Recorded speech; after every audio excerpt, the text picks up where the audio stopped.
أما بعد فأعوذ بالله من الشيطان الرجيم ولكل أمة جعلنا منسكا ليذكروا اسم الله على ما رزقهم من بهيمة الأنعام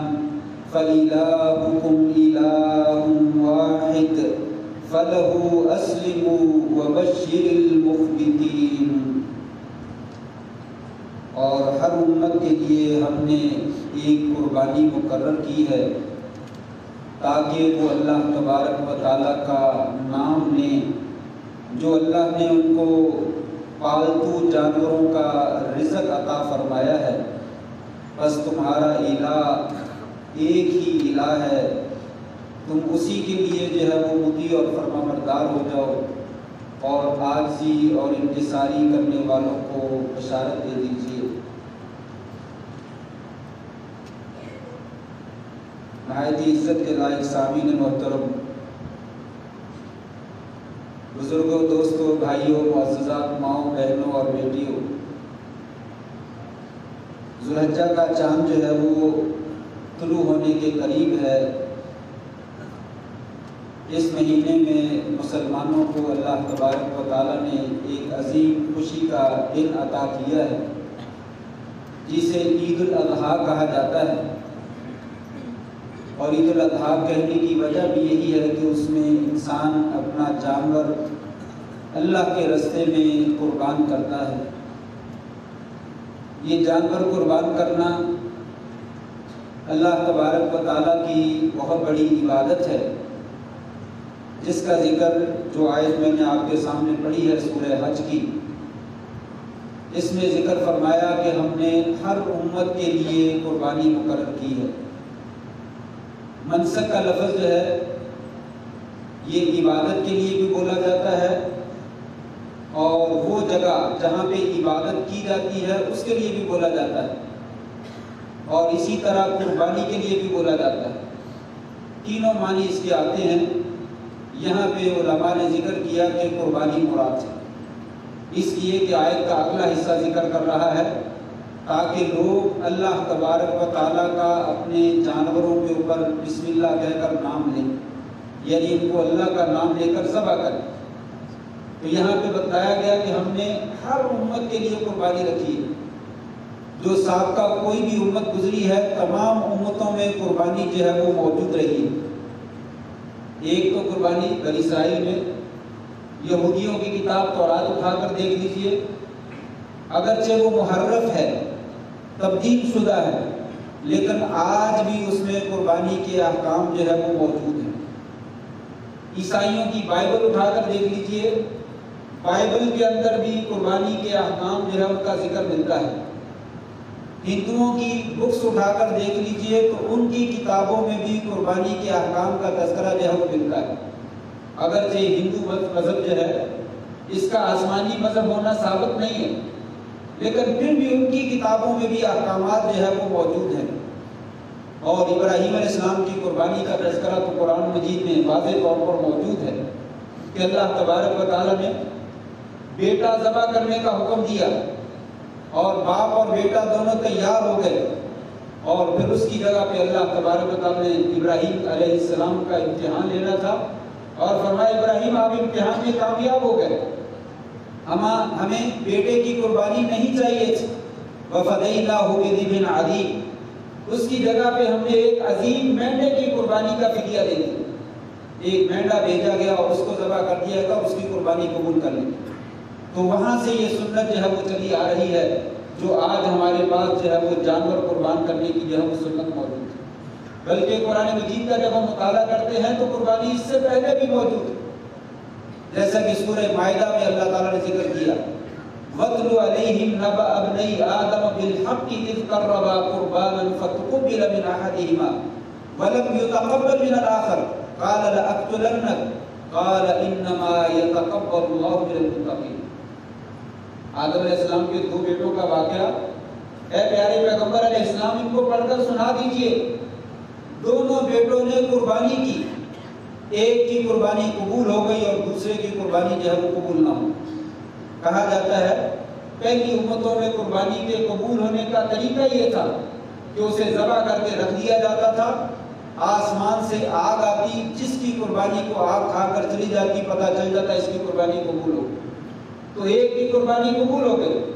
دوسرے کی نہ ہوئی۔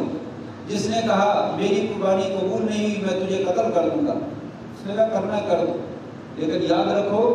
انما یتقبل اللہ من المتقین، اللہ تبارک و تعالی تقوی، پرہیزگار اور اللہ سے ڈرنے والے لوگ جو ہیں ان کی قربانی کو قبول کرتا ہے۔ جن کے دلوں میں تقوی اور پرہیزگاری نہیں ہوتی ہے ان کی قربانیاں کوئی قبول نہیں ہوتی۔ انشاءاللہ اس موضوع پہ ہم آگے بات کریں گے۔ یہاں پہ سر دست جو ہے وہ قربانی کی بات کرنا جو ہے وہ ذکر کرنا چاہتا ہوں کہ قربانی کس کی قبول ہوتی ہے کس کی نہیں ہے، انشاءاللہ بعد میں ذکر کیا جائے گا۔ قربانی تمام امتوں میں موجود رہی ہے، حتیٰ کہ آدم علیہ السلام کے زمانے سے ان کے بیٹوں نے بھی قربانی جو ہے وہ کی ہے، اس کا بھی ذکر قرآن مجید میں موجود ہے۔ تو یہ عبادت ہے اور بہت بڑی عبادت ہے، اللہ تبارک و تعالیٰ کا تقرب یہ حاصل کرنے کا بہترین ذریعہ ہے کہ جس میں انسان اپنا ایک قیمتی مال جسے بہت زیادہ پیسے خرچ کر کے حاصل کرتا ہے، پھر اسے کھلاتا ہے پلاتا ہے، اس کو پالتا ہے، اس کی تربیت کرتا ہے، اور جب وہ پیارا اور محبوب ہو جاتا ہے تو اللہ کے راستے میں قربان کر دیتا ہے۔ تو یہ اللہ کے تقرب کا اور قرب کا بہترین ذریعہ ہے۔ لہذا یہ قربانی پہلی امتوں میں بھی موجود ہے، اور دوسری بات یہ یاد رکھنی چاہیے یہ عبادت ہے اور صرف اللہ کے لیے جائز ہے۔ فَإِلَٰهُكُمْ إِلَٰهٌ وَاحِدٌ، اسی آیت میں کہا لوگوں تمہارا معبود برحق صرف ایک معبود ہے، عبادت کے لائق صرف ایک ذات ہے، اس کا کوئی شریک نہیں، تمہاری تمام عبادتیں صرف اسی کے لیے ہونی چاہیے۔ قربانی بہت بڑی عبادت ہے، چھوٹی عبادت بھی اللہ کے علاوہ کسی کے لیے جائز نہیں، بڑی عبادت تو کسی بھی صورت میں اللہ کے علاوہ کسی کے لیے جائز نہیں ہو سکتی۔ اس لیے جانور قربان کرنا صرف اللہ کے لیے، اور اللہ کی زمین پہ قربان کرنے چاہیے۔ کسی خاص جگہ کا قصد کر کے قربان کرنا یہ بھی شرک ہے، قبر کے اوپر جا کر ذبح کرنا، مزار کے اوپر، دربار کے اوپر جہاں پہ بت رکھے گئے ہیں کسی کی تعظیم کے لیے جانور ذبح کرنا، فرمایا اس کی کوئی اجازت نہیں۔ اسلام میں یا تو اپنے گھر میں جہاں تمہیں جگہ ملتی ذبح کر لو، کوئی مسئلہ نہیں، یا اگر جگہ کا قصد کرنا ہے تو صرف ایک بیت اللہ ایک ایسی جگہ ہے جہاں پہ اپنے قربانی کے جانور دینے جا سکتے، جسے حجی کہا جاتا ہے، یعنی حج کی قربانی بھی وہیں پہ ہے۔ عام قربانی بھی اگر انسان اپنا جانور مکہ میں بیت اللہ میں بھیجنا چاہے تو بھیج سکتا ہے، یہ اس کے ثواب میں اضافے کا باعث بن جائے گا۔ آپ حج پہ جا رہے ہیں، یہ میرا جانور لے جائیے، پرانے زمانے میں جانور صاحب دے دیتے تھے، میرا جانور وہاں پہ ذبح کر دینا، قربانی کا ہے۔ اب حج کے موقع پر ذبح کیا جا سکتا ہے، عام دنوں کا ہے، عمرے کے موقع پر بھی ذبح کیا جا سکتا ہے، یہ عام صدقہ خیرات ہے قربانی، مکہ میں ذبح کر، پرانے زمانے میں یہ سلسلہ چلا آ رہا ہے۔ اس کے علاوہ دنیا میں کوئی ایسی جگہ نہیں جہاں پہ خاص قصد کر کے جائے وہ قربانی کی جائے، اس لیے کہا یہ قربانی عبادت ہے، صرف ایک اللہ کے لیے ذات لائق ہے اور کسی کے لیے لائق ہے، کسی اور کی ذات کے لیے قربانی نہ کرے اور کسی اور جگہ کا قصد نہ کرے، وگرنہ جو ہے وہ شرک ہو جائے۔ اس لیے کہا فصلی لربک وانحر، اے پیارے پیغمبر علیہ السلام اپنے رب کے لیے نماز پڑھیے اور اپنے رب کے لیے قربانی کیجیے۔ قل ان صلاتی و نسکی و محیای و مماتی للہ رب العالمین، اے پیارے حبیب علیہ السلام آپ فرما دیجئے میری نماز، میری قربانی، میرا جینا اور میرا مرنا سب کچھ ایک اللہ تبارک و تعالیٰ کے لیے جو ساری کائنات کا رب، میری کوئی چیز کسی اور کے لیے نہیں ہے، نہ 11ویں والے کے لیے، نہ غوث پاک کے نام کی، نہ پیر فلان کی، نہ پیر فلان کی، کسی کے نام کی نہیں۔ یا اللہ میری قربانیاں اور میری نماز، میرا جینا اور میرا مرنا سب کچھ تیرے لیے ہے۔ یہ عبادت ہے اللہ تبارک و تعالیٰ کے ساتھ خاص کر، اگر کچھ ذرہ برابر بھی اللہ کے ساتھ کسی کو شریک ٹھہرا دیا عبادات میں، من اشرک معی فیہ غیری ترکتہ وشرکہ، جو میرے ساتھ کسی اور کو شریک ٹھہراتا ہے میں اس کو بھی اور اس کے شرک کو بھی سب کو چھوڑ دیتا ہوں۔ وہ عمل ناقابل قبول ہے، ناقابل اعتبار ہے، بلکہ وہ شرک بن جاتا ہے اور انسان کی تباہی اور بربادی کا جو ہے وہ ذریعہ بن جاتا ہے۔ ان اللہ لا یغفر ان یشرک بہ وَيَغْفِرُ مَا دُونَ ذَلِكَ لِمَن يَشَاءُ، شرک کو معاف نہیں کرنا، اس کے علاوہ جتنے بڑے سے بڑے گناہ کیے ہیں توبہ سے بھی معاف ہو جائیں گے۔ اللہ کی رحمت کا تقاضا ہے، وہ چاہے تو بغیر توبہ کے بھی معاف کر دے، لیکن شرک ایک ایسا جرم ہے اگر مرنے سے پہلے توبہ نہ کی تو پھر یہ معاف نہیں ہوگا، بلکہ باقی کے تمام عمل برباد ہو گئے۔ شرک کی موجودگی میں کوئی نیکی کا عمل انسان کے کسی کامیابی نہیں لا سکے، اس لیے کہا قربانی کرنے میں احتیاط کیجیے، صرف اور صرف اللہ تعالیٰ کے نام کی قربانی کیجیے۔ آئیے تیسرا مسئلہ جو اس میں ہے وہ یہ ہے کہ قربانی کا حکم کیا ہے۔ عام طور پہ اختلاف پایا جاتا ہے علماء میں، قربانی واجب ہے یا سنت مؤکدہ ہے۔ دونوں قول علماء کے موجود ہیں، ایک قول یہ بھی ہے کہ یہ سنت مؤکدہ ہے اور دوسرا قول یہ کہ واجب۔ واجب کا مطلب یہ ہوتا ہے کریں گے تو اجر ملے گا، نہ کریں گے تو گناہ ملے گا، اور سنت مؤکدہ کا مطلب یہ ہے کہ کرنا افضل ہے، نہ کرنا جائز ہے، لیکن ضرور کرنی چاہیے تاکہ یہ اس کو ترک نہ کیے جائے۔ مؤکدہ مطلب وہ تاکیدی سنت ہے، اسے انسان کو چھوڑنا نہیں چاہیے، لیکن وجوب کا مطلب یہ ہے کہ کرو گے تو اجر ملے گا، نہ کرو گے تو گناہ ملے گا۔ دونوں قولوں کے پاس دلائل کے اعتبار سے قوت موجود ہے، شریعت کا کوئی واضح حکم ہمارے پاس موجود نہیں۔ دو تین روایات ایسی ہیں جن کے اندر علماء نے کلام بھی کیا ہے اور کچھ علماء نے ان کو صحیح بھی کہا۔ اگر ان کو صحیح مان لیا جائے تو وجوب والا قول زیادہ واضح ہے۔ ایک حدیث ہے من کان لہ سعۃ فلم یضحی فلا یقربن مصلی، جو آدمی صاحب حیثیت ہے پھر وہ قربانی نہیں کرتا، اسے ہماری نماز گاہ کے عیدگاہ کے قریب نہیں آنا چاہیے۔ اگر یہ حدیث صحیح ہے تو پھر یہ واضح دلیل ہے کہ قربانی واجب ہے، لیکن بعض اہل علم نے کہا یہ حدیث صحیح ہے، بعض نے کہا صحیح ہے، اسی وجہ سے اختلاف پیدا ہوا۔ اور ایک اور حدیث ہے، آپ نے فرمایا یا ایھا الناس علی کل اہل بیت اضحیۃ فی کل عام، ہر گھر والوں کے اوپر ہر سال ایک قربانی کرنا لازم ہے۔ یہ بھی حدیث وجوب کی دلیل ہے، لیکن اس کے اندر بھی علماء نے کلام کیا کہ یہ حدیث 100% صحیح نہیں ہے۔ لیکن تیسری حدیث اس میں وجوب کا تو زیادہ ثابت نہیں ہوتا، لیکن پتہ یہ چلتا ہے کہ قربانی ضرور کرنی چاہیے۔ آپ صلی اللہ علیہ وسلم مدینہ میں 10 برس جو ہے وہ زندہ رہے، کان یضحی بالمدینہ 10 سنین، مدینہ میں 10 برس جو ہے آپ قربانی کرتے رہے۔ 9 سال قربانی کی، 10ویں سال حج پہ گئے تو حج میں حج والی قربانی بھی کی، اور اس کے علاوہ 99 قربانیاں اور کی، 100 قربانی آپ نے جو ہے وہ ذبح کی۔ تو گویا کہ آپ نے کسی سال کی قربانی جو ہے وہ ترک نہیں کی۔ تو جو مرضی کہہ لیں قربانی واجب ہے یا سنت مؤکدہ ہے، معلوم یہ ہوتا ہے کہ صاحب حیثیت آدمی کو قربانی کبھی ترک نہیں کرنی چاہیے۔ جس آدمی کے پاس طاقت ہے اسے قربانی ضرور کرنی چاہیے۔ یہاں بھی یہ بات یاد رہے، کچھ لوگ یہ مسئلہ بیان کرتے ہیں کہ جو صاحب نصاب ہے اس کے اوپر قربانی لازم ہے۔ نہیں، صاحب نصاب نہیں، صاحب حیثیت۔ صاحب نصاب اور چیز ہے، بہت سے ایسے لوگ ہوتے ہیں جو صاحب نصاب ہوتے ہیں لیکن وہ صاحب حیثیت نہیں ہوتے۔ مثلا ایک عورت ہے، اس کے پاس زیور ہے 7.5 تولے، 7.5 تولے کا زیور ہے جو وہ پہنتی ہے، اب وہ صاحب نصاب ہے۔ اس کے علاوہ اس کے پاس کوئی پیسہ نہیں، اب اس کے اوپر قربانی کرنا لازم ہے؟ نہیں لازم۔ وہ زیور اس نے اپنے استعمال کے لیے رکھا ہوا ہے اور وہ پہنتی ہے، اس کو توڑ دے گی وہ زیور خراب ہو جائے گا، اس کو بیچے گی وہ خراب ہو جائے گا، اس کے پاس اس کے علاوہ کوئی قیمت نہیں۔ ایسے معلوم ہوتا ہے کہ یہ عورت صاحب حیثیت نہیں ہے، لہذا اس کے اوپر قربانی لازم نہیں۔ صاحب حیثیت ہونا، ضروریات زندگی سے زائد۔ ایک آدمی کے پاس کار ہے، کار استعمال کے لیے رکھی ہوئی ہے، وہ 20 لاکھ روپے کی ہے، اب جو ہے وہ صاحب حیثیت ہے اس اعتبار سے کہ کار ہے، اور اگر کار کی قیمت لگائیں تو پتہ چلتا ہے شاید وہ صاحب نصاب ہے، لیکن وہ استعمال کی چیز ہے۔ استعمال کی چیز جو ہے وہ صاحب حیثیت ہونے پہ دلالت نہیں کرتی۔ اس کے لیے لازم نہیں ہے کہ وہ گاڑی بیچے اور گاڑی بیچ کر جو ہے وہ قربانی خریدے، وہ گاڑی اس نے اپنے ذاتی استعمال کے لیے رکھی ہے، لہذا اس کے اوپر کوئی جو ہے وہ قربانی لازم۔ گاڑی کے استعمال، زیور کے استعمال کے بعد اگر کسی آدمی کے پاس زائد پیسے موجود ہیں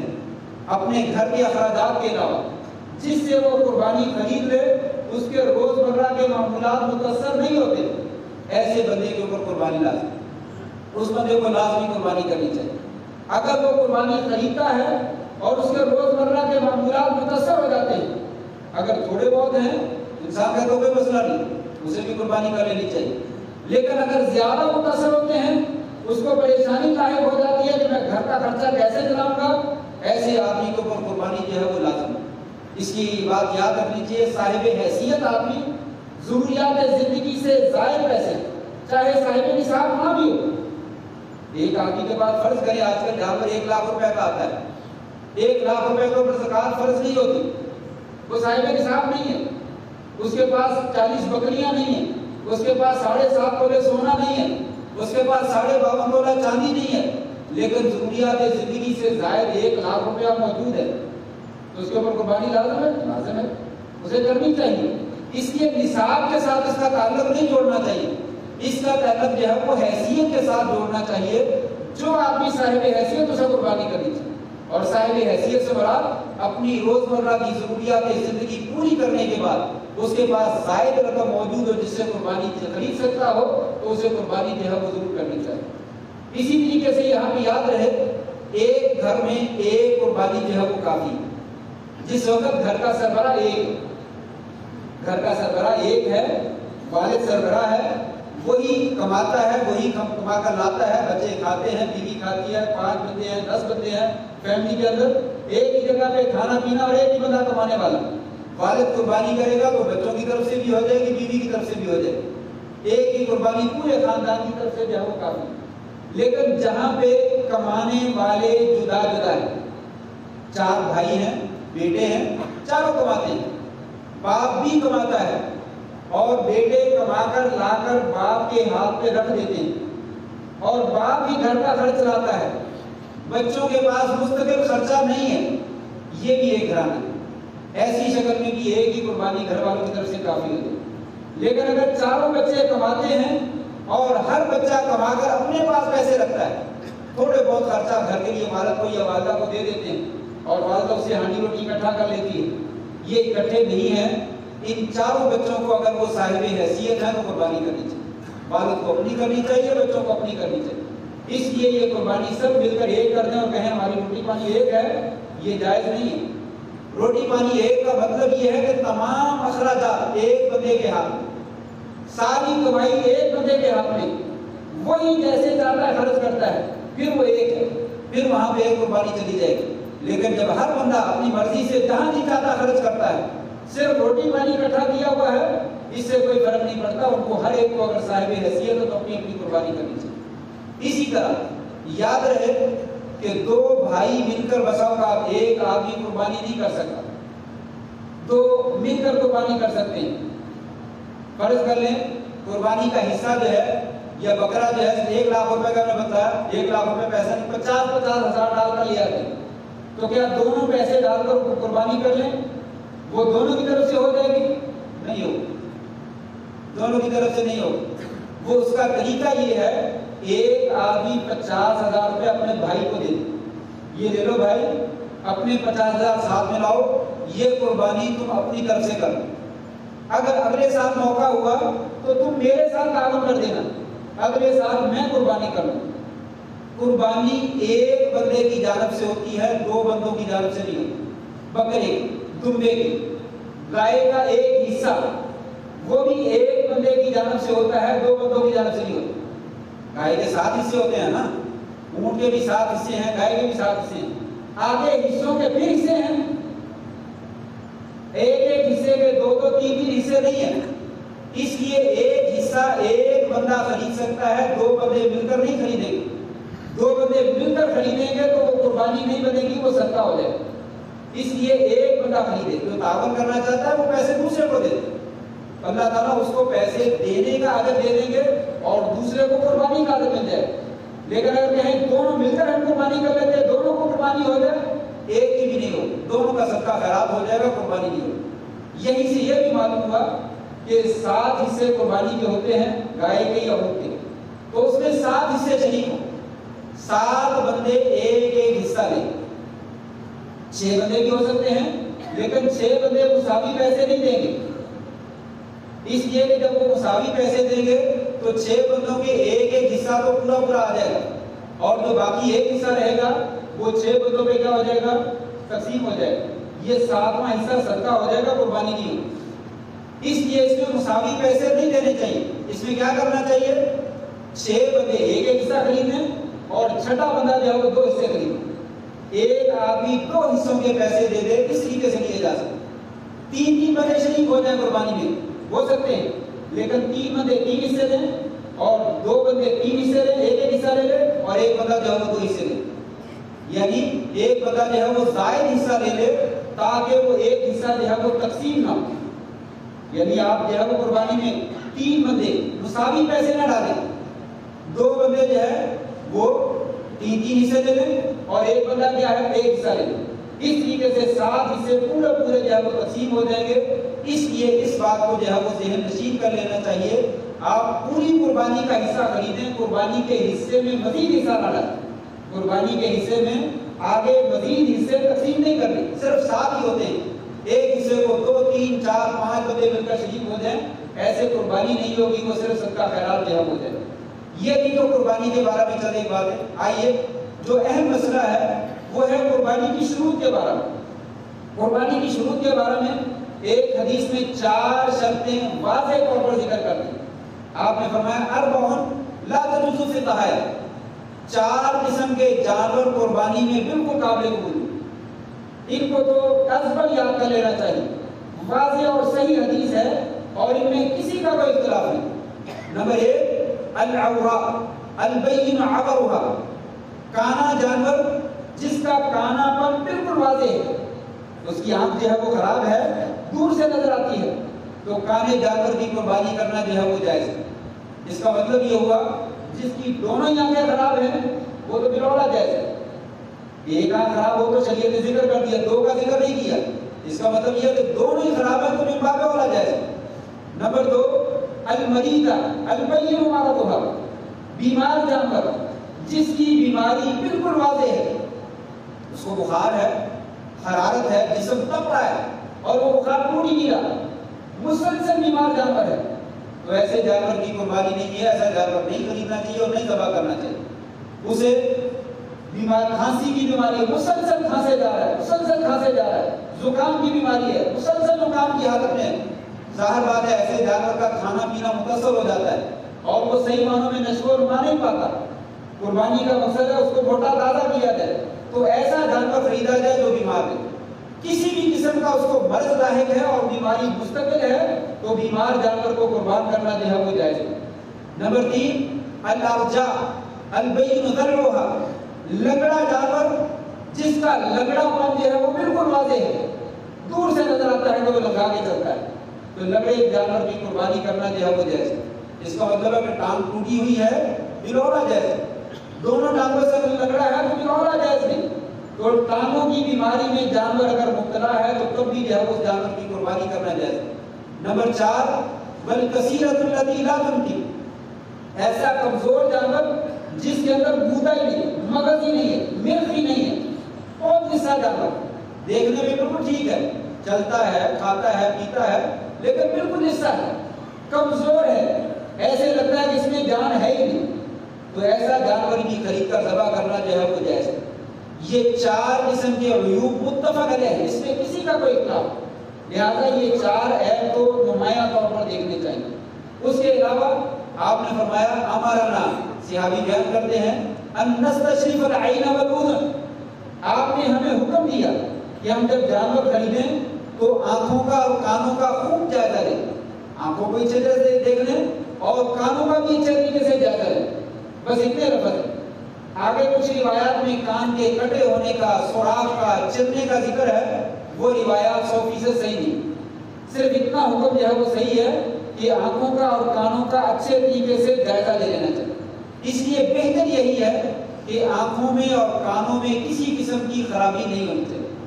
بہتر یہی ہے کہ اس میں کوئی خرابی نہ ہو، جب جانور دیکھیں تو اچھا دیکھیں، اس میں کسی قسم کی خرابی جو ہے وہ نظر نہیں آنی چاہیے۔ بہرحال اگر اس میں معمولی سی کوئی خرابی ہے، تھوڑا سا کان کٹا ہوا ہے، تھوڑا سا معمولی سا، یا اس میں ہلکا سا سوراخ ہے، یا کان تھوڑا سا کٹا ہوا ہے، یا سین معمولی سا ٹوٹا ہوا ہے، تو انشاءاللہ کوئی حرج نہیں، ایسا جانور قربان کیا جا سکتا ہے۔ آپ نے خریدنا ہے تو ایسا جانور نہ خریدیں، آپ کا دل مطمئن نہیں ہے نہ کریں۔ لیکن اگر آپ نے خرید لیا تو بعد میں آپ کو پتہ چلا معمولی سا کان پھٹا ہوا ہے، معمولی سا چرا ہوا ہے، تھوڑا سا سراخ ہے، تو کوئی حرج نہیں، انشاءاللہ قربانی ہو جائے۔ سینگ معمولی سا ٹوٹا ہوا ہے، انشاءاللہ ہو جائے۔ اہل علم نے جو کہا ہے کان نمایاں طور پر چرا ہوا نظر آئے، بہت زیادہ پھٹا ہوا نظر آئے، ٹوٹا ہوا نظر آئے، زیادہ حصہ اس کا، اس میں بہت بڑا سراخ نظر آئے، سینگ آدھے سے زیادہ ٹوٹا ہوا نظر آئے، ایسا جانور قربان نہیں کرنا چاہیے۔ معمولی سا ہے تو آپ کا دل مانتا ہے کر لیں، نہیں مانتا نہ کریں، نہ کریں زیادہ اچھی بات ہے، لیکن لوگوں کے لیے مشکلات پیدا نہ کریں، لوگوں کے لیے حرام نہ کریں، تیری قربانی تو نہیں ہوگی، یہ معمولی سا سراخ ہے، یہ تو نہیں ہوگی، ایسا نہیں ہے۔ حضرت براء بن عازب رضی اللہ عنہ سے ایک تابعی نے ان کے شاگرد نے کہا انی اکرہ ان یکون نقصا فی السن والاذن،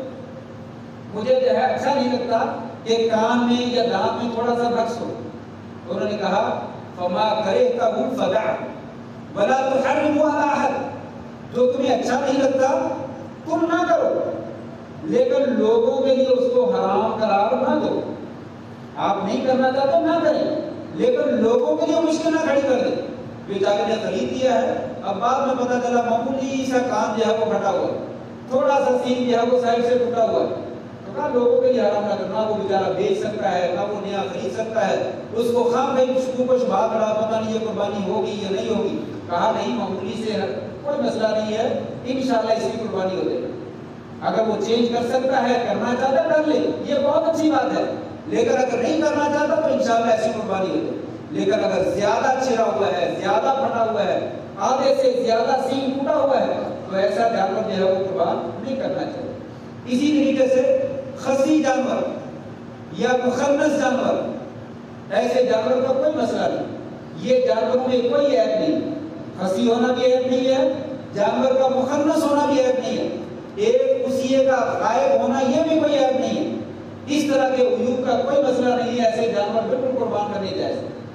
معمولی سا جسم کے کہیں زخم لگ گیا ہے کوئی مسئلہ نہیں، اگر وہ زیادہ خراب نہیں ہے اور آہستہ سے منقل ہو رہا ہے تو کوئی مسئلہ نہیں۔ اور اسی طرح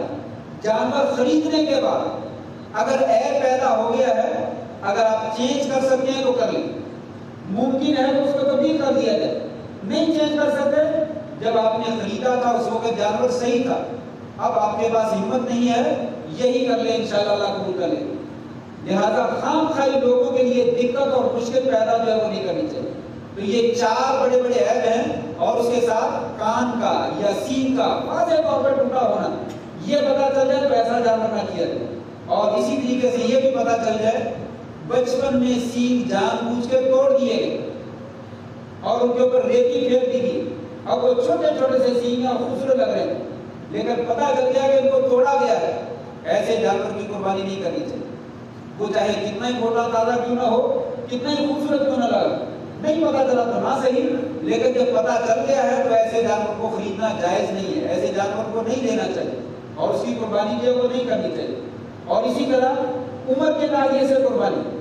عمر کے ناحیے سے شریعت نے کہا لا تذبحوا الا مسنا الا ان يؤثر عليكم فتذبحوا جزعة من الضأن او كما قال عليه الصلاة والسلام، فرمایا لوگوں صرف دوندے جانور کی قربانی ہوتی ہے، دوندے سے نچلا یعنی کھیرا جانور ہے اس کی قربانی نہیں۔ لا تذبحوا الا مسنا،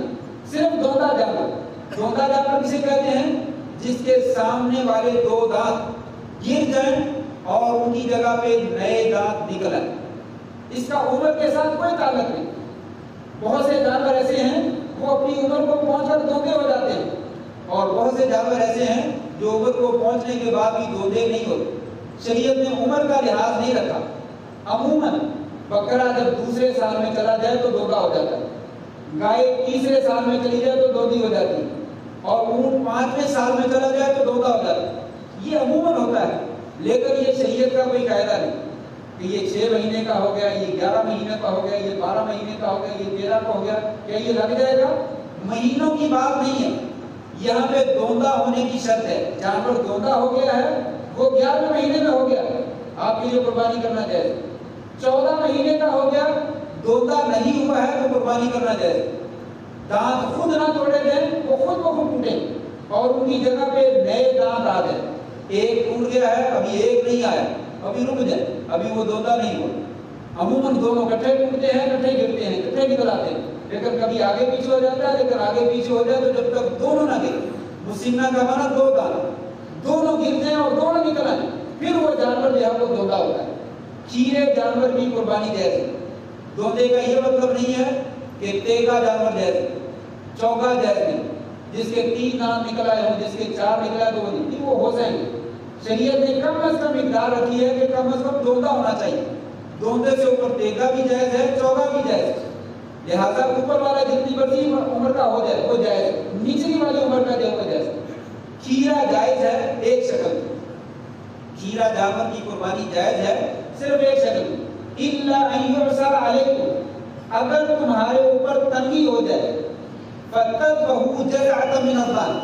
تنگی سے مراد کیا ہے؟ آپ کے پاس پیسے نہیں، جتنے پیسے ہیں اتنے کا کھیرا ہی ملتا ہے، اتنے کا دوندا نہیں آتا، کر لیں جائز ہے، لیکن کھیرا جو ہے وہ دمبے کی شکل میں ہونا چاہیے، بھیڑ کی شکل میں، بکرے کا نہیں کر سکتے، کسی اور جانور کا نہیں کر سکتے، صرف اور صرف دمبے کا یا بھیڑ کا کھیرا جو ہے مشکل وقت میں جائز ہے، یا مارکیٹ میں دوندے جانور ہے ہی نہیں، دوندے سب ختم ہو گئے، صرف کھیرا جانور مل رہا ہے، تو آپ قربانی کرنا چاہتے ہیں، ایسی مجبوری کی شکل میں، بھیڑ کی شکل میں جو کھیرا جانور ہے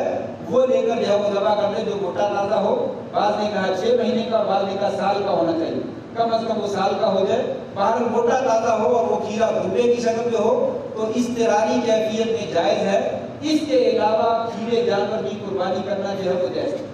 بہت سارے مسائل ہیں، انشاءاللہ موقع ملا تو پھر وہ ذکر کریں گے۔ اللہ تبارک تعالیٰ سے دعا ہے اللہ کریم ہمیں اپنی قربانیاں سنت کے مطابق خرید کر اور سنت ہی کے مطابق صرف اللہ کی رضا کے لیے ذبح کرنے کی توفیق نصیب فرما دے، اور ہماری تمام عبادات کو اللہ تعالیٰ اپنے دربار میں مقبول و منظور فرما دے۔ وآخر دعوانا الحمدللہ رب العالمین۔